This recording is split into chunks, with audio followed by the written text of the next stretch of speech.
Hello friends, in my last video detailing the complete procedures of the generator decarbonization, I had mentioned about the lapping procedures between the valve and the valve seat on the cylinder head. Although the small dent marks on the seating surfaces can be polished by lapping techniques, but sometimes the deeper cuts on the valve seat demands its replacement. The scope of this video is to demonstrate you the procedures for replacement of the valve and the valve seat. So let's get started.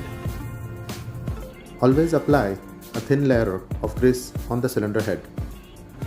This is to remove unwanted material and burr particles developed during welding. Weld the valve to the valve seat.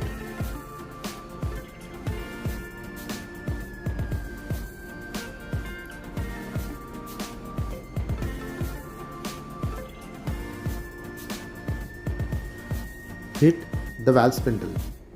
The valve along with the valve seat gets separated from the cylinder head. Buff the seating area.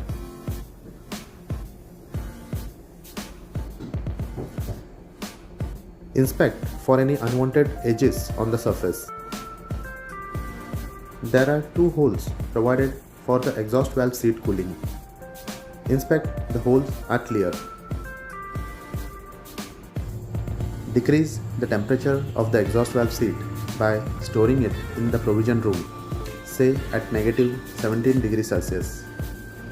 At lower temperatures, the valve seat material shrinks, making it easy to fit inside the cylinder head. Later, storing it for approximately 1 hour, immediately prepare the valve seat to fix into the cylinder head. Install an O-ring and apply a copper strip layer around the seat.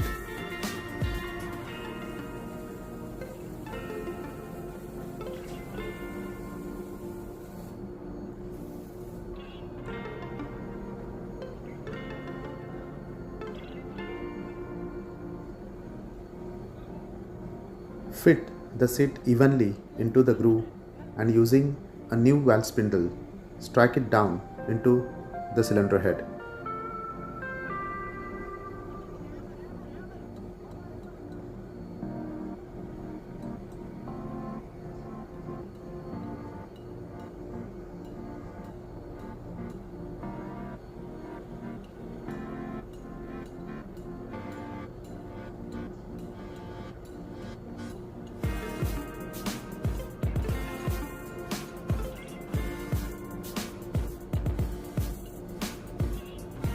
Once the seat is in place, clear the grease from the cylinder head. Using service air, blow off any unwanted material.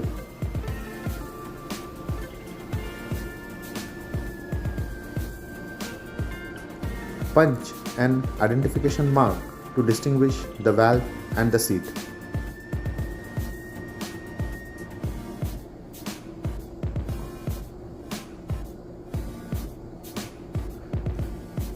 The new valve seat and the valve needs to be lapped using a fine lapping paste. This is done to ensure an appropriate sealing between the seating surfaces. Test the valve and the valve seat sealing as described in my last video, decarb of auxiliary engine, and the cylinder head is ready for installation. Guys, I'll be coming up with videos on generator fuel injector overhaul, fuel pump overhaul, fuel injection timing check and adjustment. So don't forget to subscribe my channel to get all the information you need to maintain a genset in a well-maintained condition. Thank you for watching the video.